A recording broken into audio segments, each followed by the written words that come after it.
നമ്മൾ ഇന്നത്തെ വീഡിയോ പരിശോധിക്കുന്നത് നമ്മുടെ മൊബൈൽ ഫോണിനകത്തുള്ള രണ്ട് സെറ്റിങ്സ്. ഈ രണ്ട് സെറ്റിങ്സ് നിങ്ങളൊന്ന് ശരിയാക്കി കഴിഞ്ഞാൽ നിങ്ങളുടെ ഫോണിനകത്തുള്ള ഇൻ്റർനെറ്റും ബാറ്ററിയും നിങ്ങൾക്ക് ലാഭിക്കാൻ സാധിക്കും. അധികം ആളുകളുടെ പ്രധാനപ്പെട്ട പ്രശ്നമാണ് ഇൻ്റർനെറ്റ് പെട്ടെന്ന് തീർന്നു പോവുക എന്നുള്ളത്. ആ ഒരു പ്രശ്നത്തിന് അതേപോലെ തന്നെയാണ് മൊബൈൽ ഫോണിൻ്റെ ബാറ്ററി പെട്ടെന്ന് തീർന്നു പോകുന്ന കാര്യം.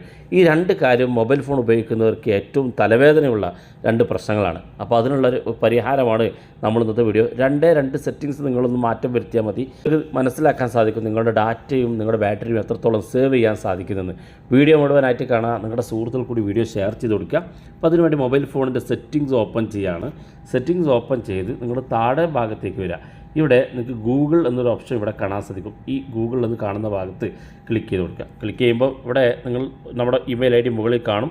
താഴെ ഓൾ സർവീസസ് എന്നൊരു ഓപ്ഷൻ ഇവിടെ കാണാൻ സാധിക്കും. ഇതിനകത്തുനിന്ന് ക്ലിക്ക് ചെയ്ത് കൊടുക്കുക. ഇവിടെ നിങ്ങൾ താഴെ ഭാഗത്തേക്ക് ഇവിടെ കാണാം ഡിവൈസസ് എന്നുള്ളൊരു ഓപ്ഷൻ ഇവിടെ കാണാൻ സാധിക്കും. ഈ കാണുന്ന ഡിവൈസസ് എന്നുള്ള ഈ ഭാഗത്ത് നിങ്ങൾ ക്ലിക്ക് ചെയ്ത് കൊടുക്കുക. ക്ലിക്ക് ചെയ്യുമ്പം ഇതുപോലെ കാണാൻ സാധിക്കും. ഇവിടെ കാണാൻ നിങ്ങൾക്ക് ഇത് ഓൺ ചെയ്ത് വെച്ചത് നമ്മുടെ മൊബൈൽ ഫോണിനകത്ത് നമ്മുടെ മൊബൈൽ ഫോണിൻ്റെ പരിസരത്ത് ഏതെങ്കിലും മൊബൈൽ ഫോൺ ഉണ്ടോ എന്ന് ഇങ്ങനെ നിയർ ബൈ മൊബൈൽ ഫോണുകൾ സ്കാൻ ചെയ്തുകൊണ്ടിരിക്കും. ഇവിടെ നിങ്ങൾക്ക് കാണാൻ സാധിക്കും അവിടെ സ്കാൻ ചെയ്തുകൊണ്ടിരിക്കുന്നത്. ഓരോ സമയം നിങ്ങളുടെ ഫോണിനകത്ത് ഇതിങ്ങനെ സ്കാൻ ചെയ്തുകൊണ്ടിരിക്കും. അപ്പോൾ നിങ്ങളുടെ ഫോണിനകത്ത് ഇത് ബാക്ക്ഗ്രൗണ്ടിൽ വർക്ക് ചെയ്യുന്നതുകൊണ്ട് തന്നെ നിങ്ങളുടെ ബാറ്ററി പെട്ടെന്ന് തീർന്നു പോകും.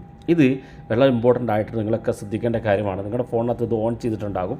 ഇതുപോലെ ഒന്ന് ഓഫ് ചെയ്ത് കൊടുത്താൽ ഇവിടെ കാണാൻ സാധിക്കും നേരത്തെ സ്കാൻ ചെയ്തുകൊണ്ടിരിക്കുന്നത് ഇപ്പോൾ ഇവിടെ കാണാനില്ല. ഇത് ഓഫ് ചെയ്ത് ഇത് ഓഫ് ചെയ്തുകൊണ്ട് നമുക്ക് ഒരു ബുദ്ധിമുട്ടുമില്ല. കാരണം ഈ ഒരു സ്കാനിങ് നമുക്ക് ആവശ്യമില്ലാത്തതാണ്. നമ്മുടെ ഫോണിനകത്ത് മറ്റേതെങ്കിലും നിയർ ബൈ മൊബൈൽ ഡിവൈസുകളുണ്ടോ എന്ന് ചെക്ക് ചെയ്യേണ്ട ആവശ്യം നമുക്ക് ഇത്തരത്തിൽ ഇല്ലതാണ്. രണ്ടാമത്തെ സെറ്റിങ്സ് നമ്മുടെ ഇതേ സെറ്റിങ്സിനകത്ത് തന്നെ ആപ്സ് എന്ന് കാണാൻ സാധിക്കും. ചില മൊബൈൽ ഫോണുകൾ പഴയ മൊബൈൽ ഫോണുകളിലൊക്കെ ആപ്ലിക്കേഷൻ മാനേജർ എന്ന് കാണുന്ന ഭാഗത്ത് സെറ്റിങ്സിൽ പോയാലാണ് കാണുക. നിങ്ങൾ ഇങ്ങനെ ആപ്സ് എന്ന് കാണുന്നില്ലെങ്കിൽ ആപ്ലിക്കേഷൻ മാനേജർ എന്ന് സെർച്ച് ചെയ്ത് കൊടുക്കുക. ഇവിടെ കാണാം ആപ്പ് മാനേജ്മെൻറ്റ് എന്ന് ഇത് ക്ലിക്ക് ചെയ്ത് കൊടുക്കുക. ക്ലിക്ക് ചെയ്ത് നമ്മുടെ ഫോണിനകത്ത് നമ്മൾ ഇൻസ്റ്റാൾ ചെയ്ത ആപ്പുകളൊക്കെ ഇവിടെ കാണും. ഏറ്റവും മുകളിൽ 3 ഡോട്ട് ഉണ്ട്. ഈ 3 ഡോട്ട് നമ്മൾ ക്ലിക്ക് ചെയ്താൽ നമ്മൾ ഷോ സിസ്റ്റം ആപ്പ് എന്ന് കാണും. നമ്മുടെ ഫോണിനകത്ത് നമ്മുടെ ഫോൺ വാങ്ങുന്ന സമയത്തുള്ള ആപ്പുകൾ ഇവിടെ കാണും. ഇതെല്ലാം നമ്മൾ ഇൻസ്റ്റാൾ ചെയ്ത ആപ്പുകളാണ്. അപ്പോൾ ഇവിടെ നമുക്ക് ഇൻ്റർനെറ്റ് സേവ് ചെയ്യാനുള്ളൊരു സൗകര്യമുണ്ട്. അതെങ്ങനെയെന്ന് ഞാൻ കാണിച്ചു തരാം. നമ്മുടെ ഏതെങ്കിലും ഒരു ആപ്പ് നിങ്ങൾ ഉപയോഗിക്കാത്ത അല്ലെങ്കിൽ നിങ്ങൾ എപ്പോഴെങ്കിലും ഉപയോഗിക്കുന്ന ഒരു ആപ്പ് ഇതുപോലെ ഓപ്പൺ കൊടുക്കുക. ക്ലിക്ക് ചെയ്ത് നിങ്ങൾ ഏറ്റവും താഴെ ഭാഗത്തേക്ക് വരുമ്പോൾ ഇവിടെ കാണാം പൗസ് ആപ്പ് ആക്ടിവിറ്റി അൺയൂസ്ഡ് എന്ന് കാണാൻ സാധിക്കും. അതായത് നമ്മൾ എപ്പോഴെങ്കിലും ഉപയോഗിക്കുന്ന അല്ലെങ്കിൽ നമ്മൾ തീരെ ഉപയോഗിക്കാത്ത ഒരുപാട് ആപ്പുകൾ നമ്മുടെ ഫോണിനകത്തുണ്ടാവും.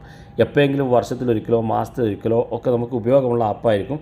പക്ഷേ നമ്മളത് അൺഇൻസ്റ്റാൾ ചെയ്തിട്ടുണ്ടാകില്ല. അത്തരം ആപ്പുകൾ നമ്മൾ ഇതുപോലെ ഓപ്പൺ ചെയ്ത ശേഷം താഴെ കാണുന്ന ഭാഗത്ത് pause app activity if unused എന്ന് കാണാൻ സാധിക്കും. ഇത് യൂസ് ചെയ്യാത്ത സമയത്ത് നിങ്ങളുടെ ഫോണിനകത്തേക്കുള്ള ആക്ടിവിറ്റികൾ, അതായത് നിങ്ങൾക്ക് ഈ ആപ്പിനകത്തേക്കുള്ള ആക്ടിവിറ്റി, അതായത് ഇൻ്റർനെറ്റ് ഉപയോഗിക്കുന്ന ആപ്പുകളുണ്ടാകും, മൊബൈലിലെ ബാറ്ററി ഉപയോഗിക്കുന്ന ആപ്പുകളുണ്ടാകും. ഇത്തരത്തിൽ നമ്മുടെ ഫോണിനകത്ത് നമ്മുടെ ബാറ്ററി മൊബൈൽ ഡാറ്റ ഉപയോഗിക്കുന്ന ആപ്പുകളിലൊക്കെ അത് ഓഫ് ചെയ്ത് വെക്കാനുള്ള സൗകര്യമാണ്. പൗസ് എന്നത് സ്റ്റോപ്പ് ചെയ്ത് വെക്കാനുള്ള ഓപ്ഷനാണ്. ഇതങ്ങ് ഓഫ് ചെയ്ത് കൊടുത്താൽ മതി. നിങ്ങൾക്ക് ആവശ്യമില്ലാത്ത എല്ലാ ആപ്പുകളും നിങ്ങൾ എപ്പോഴെങ്കിലും ഓപ്പൺ ചെയ്യുന്ന എല്ലാ ആപ്പുകളുടെയും ബാക്ക്ഗ്രൗണ്ടിൽ ഇത് വർക്ക് ചെയ്യുന്ന ആക്ടിവിറ്റി നമുക്ക് ഓഫ് ചെയ്ത് കൊടുത്താൽ ചില ആപ്പുകളിലേക്ക് ഇൻ്റർനെറ്റ് വേണ്ടി വരും. നമുക്ക് ഇൻ്റർനെറ്റ് ലാഭിക്കാൻ സാധിക്കും. ചില ആപ്പുകൾ വർക്ക് ചെയ്യണമെന്നുണ്ടെങ്കിൽ ബാക്ക്ഗ്രൗണ്ടിൽ വർക്ക് ചെയ്യണമെന്നുണ്ടെങ്കിൽ മൊബൈൽ ബാറ്ററി വേണം. മാത്രമല്ല ആപ്പുകൾക്ക് ബാറ്ററി വേണം. ബാക്ക്ഗ്രൗണ്ടിൽ വർക്ക് ചെയ്യുന്നതിന് ആപ്പിൻ്റെ ബാറ്ററിയും നമുക്ക് ഓഫ് ചെയ്യാൻ സാധിക്കും. ഇത് രണ്ടും നമുക്കിവിടെ ആക്ടിവിറ്റി ഓഫ് ചെയ്ത് വെക്കാനുള്ള സൗകര്യമാണ്. ഇതും നിങ്ങളൊന്ന് ഓഫ് ചെയ്ത് കൊടുക്കുക. നിങ്ങൾക്ക് ആവശ്യമില്ലാത്ത ആപ്പുകളൊക്കെ ഇതുപോലെ സെലക്ട് ചെയ്ത് അത് ഓഫ് ചെയ്ത് കൊടുക്കാൻ നിങ്ങൾക്ക് സാധിക്കും. ഈ രണ്ട് സെറ്റിങ്സ് വളരെ ഇമ്പോർട്ടൻ്റ് ആയിട്ടുള്ള സെറ്റിങ്സാണ്. വീഡിയോ ഇഷ്ടപ്പെട്ടെങ്കിൽ നിങ്ങളുടെ സുഹൃത്തുക്കൾക്ക് മറക്കാതെ ഷെയർ ചെയ്ത് കൊടുക്കുക. ഇതുപോലുള്ള വ്യത്യസ്തമായ അറിവുകളുമായി നമുക്ക് അടുത്ത വീഡിയോയിൽ കാണാം.